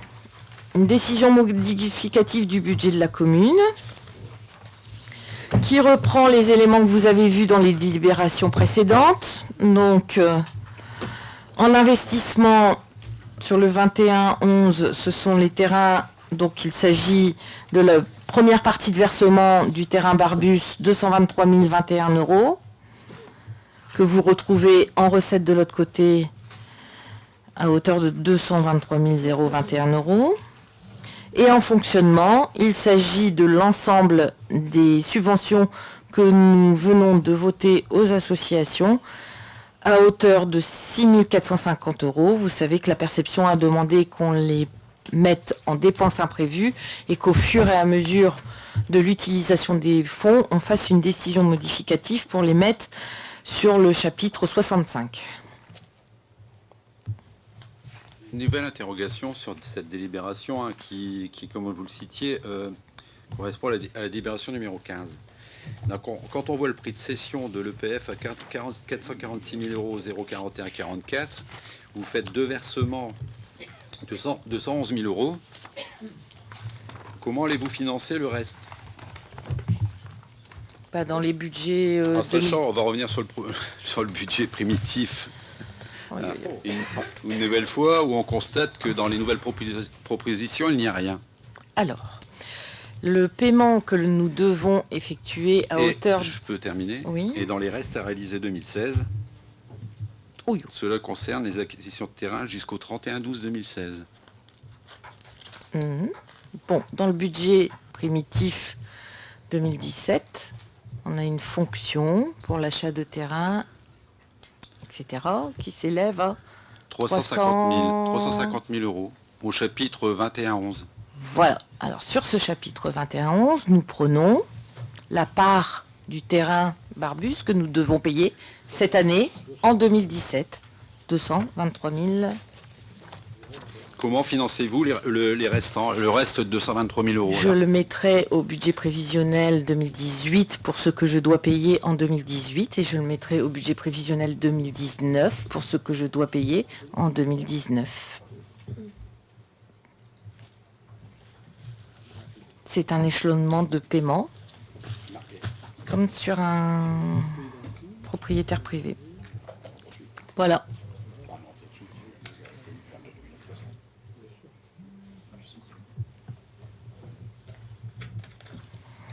Je mets aux voix cette délibération. Qui est contre? Qui s'abstient? Je vous remercie. La délibération numéro 24. Alors, il s'agit de faire des nouvelles imputations comptables sur les dépenses fêtes et cérémonies et réceptions. C'était un chapitre qui était conjoint jusqu'à présent. Et la perception nous demande aux collectivités de préciser les dépenses imputées au compte 6232, qui est le compte fêtes et cérémonies, et celles imputées au compte 6257, qui est de l'ordre de réception. Donc il est proposé au conseil municipal de prendre en charge sur le compte 6232 le repas des aînés, les cérémonies officielles, donc la déportation le 8 mai, l'Indochine le 14 juillet, le 11 novembre, l'Algérie, etc. La journée de la femme, le concert de printemps, la manifestation Il y a de la voix, les médaillés première et deuxième promotion, les noces d'or et de diamants, la fête des mères, la réception des enseignants, la cérémonie des champions, la manifestation Pomme, Poire et compagnie, qui d'ailleurs n'a pas pu avoir lieu cette année, le salon Esco Expo, le concert d'automne, la manifestation de Noël, les chèques cadeaux, les calicots relatifs aux fêtes et cérémonies, les fleurs, les gerbes, les bons d'achat, les chèques cadeaux, les médailles offertes à l'occasion des différentes cérémonies et les manifestations. Donc ça sera imputé systématiquement sur le compte 6232. Sur le compte 6257, qui est le compte réception, vous aurez d'une manière générale seront imputées à ce compte toutes les dépenses hors fêtes et cérémonies locales et nationales, notamment l'ensemble des biens, services et objets, denrées divers et entrées à l'organisation de réunions, d'ateliers, de réception d'invités. Voilà comment nous avons dissocié les deux comptes suite à la demande de la perception. Y a-t-il des demandes d'explication ? Je mets aux voix. Qui est contre? Qui s'abstient? Je vous remercie. Alors, la délibération numéro 25, c'est la prise en charge des dépenses d'investissement avant le vote du budget primitif 2018. Bien. Donc, préalablement au vote du budget 2018, la commune ne peut engager des dépenses d'investissement que dans la limite des restes à réaliser de l'exercice 2017. Pour faciliter les dépenses d'investissement du premier trimestre 2017, puisque maintenant on reçoit nos dotations de plus en plus tard et puisqu'on vote notre budget généralement tout début avril, le conseil municipal peut autoriser Madame le maire, en l'occurrence moi, à mandater des dépenses d'investissement, mais dans la limite du quart des crédits inscrits au budget de l'année 2017. 25% des dépenses du budget de l'année 2017. Donc, considérant que pour assouplir les démarches et pour préserver les modalités d'intervention, notamment au niveau des travaux et des services techniques, on souhaite engager, liquider et mandater des dépenses durant cette période de transition, c'est-à-dire le premier trimestre de l'année. On vous propose de m'autoriser à engager des crédits dans la limite des 25% qui est légale. Et donc, pour le chapitre 20, tout ce qui concerne les études, les licences, les logiciels, je pourrais engager des dépenses à hauteur de 65 637,50 euros. Pour le chapitre 21, qui concerne les travaux ou les acquisitions, nous pourrions engager des dépenses à hauteur de 543 322,25 euros. Et pour le chapitre 23, qui concerne les travaux en cours sur les opérations pluriannuelles, comme le PNR Quad ou d'autres choses comme ça, nous pourrions engager des dépenses à hauteur de 69 287,50 euros. S'il n'y a pas de demande d'explication, je mets la délibération aux voix. Qui est contre ? Qui s'abstient? Je vous remercie. Madame le maire. Délibération numéro 26, admission de non-invaleur. Donc, le receveur municipal a transmis 4 états de demande d'admission en non-valeur qui correspondent à des titres de recettes qu'on avait...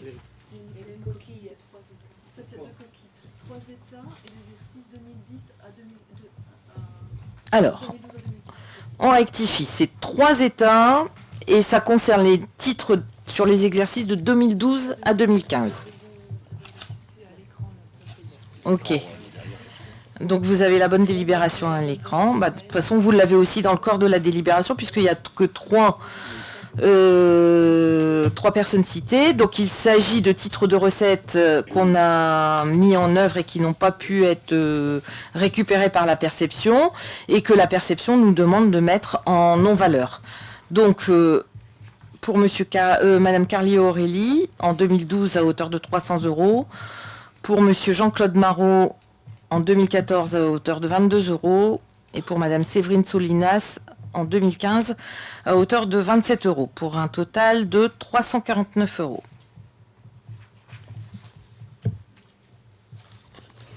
S'il n'y a pas de demande d'explication, je mets aux voix. Qui est contre? Qui s'abstient? Je vous remercie. La délibération suivante, c'est une délibération pour Valenciennes Métropole et pour la signature d'une convention de mise à disposition, de mise en superposition, d'affectation du domaine public fluvial. Cette délibération concerne la mise en place d'une convention entre Valenciennes Métropole et les VNF, ainsi que les communes qui sont traversées par la boucle UNESCO, pour répartir l'ensemble des compétences de chacun. Donc le parcours de cette boucle UNESCO démarre au port de plaisance de Valenciennes. Elle est reliée via le chemin de halage du bord de l'Escaut à la commune de Fresnes-sur-Escaut. L'itinéraire atteint ensuite l'étang Chabot-la-Tour à Condé. L'aménagement du circuit de promenade sera réalisé sous la maîtrise d'œuvre de Valenciennes Métropole, c'est en cours déjà, qui assurera également l'entretien dans les conditions définies dans la présente convention.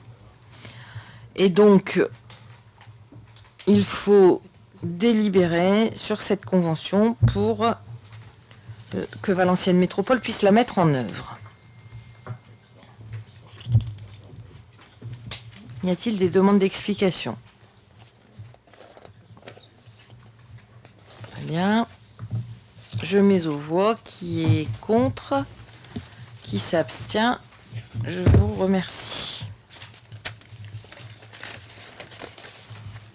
La délibération numéro 28 sur le dispositif d'économie d'énergie dans les territoires à énergie positive pour la croissance verte. Donc il s'agit du renouvellement de l'appel à projet qui a été lancé par l'État et qui est pris en charge par le PNR, qui est labellisé pour pouvoir développer ces appels à projets. Donc le parc naturel régional est éligible à une enveloppe de 1 300 000 euros. Il souhaite donc aider financièrement les 55 communes classées au parc naturel régional pour monter ces dossiers-là. Et donc, au regard de l'enveloppe, les dossiers qui pourront être éligibles concernent la rénovation des éclairages publics, l'isolation et le changement de chauffage pour les bâtiments publics et le raccordement de bâtiments publics à un réseau de chaleur. Le PNR a donc missionné un prestataire qui est Sonergia et qui accompagne les communes à mettre en place ce dispositif. Il permet de mettre en place une procédure de regroupement et de centraliser l'ensemble des projets. Le parc, en tant que centralisateur, aura donc pour rôle de reverser aux communes les enveloppes budgétaires correspondantes à leurs projets. Et donc, il s'agit ici d'autoriser la commune à intégrer le dispositif Pro-Inno 08. C'est comme ça que ça s'appelle. Les demandes d'information. Qui est contre? Qui s'abstient? Je vous remercie. Y a-t-il des questions diverses? Simplement moi, si on pouvait nous fournir en temps et en heure le planning pour les reflets. Parce qu'on ne l'a jamais le planning. Je sais que dans votre service, ça a pas mal bougé. Vous avez nommé un nouveau directeur. Donc il faudrait peut-être s'adresser à lui parce que je ne reçois jamais le planning bien en amont pour dire de... Alors on va vous le Parce que là, j'ai pas la date du prochain reflet, c'est au mois de février. Mais on va vous fixer les dates. Je vais demander au service communication qui vous envoie un planning en vous fixant les dates puisque c'est 4 quadrimestriels.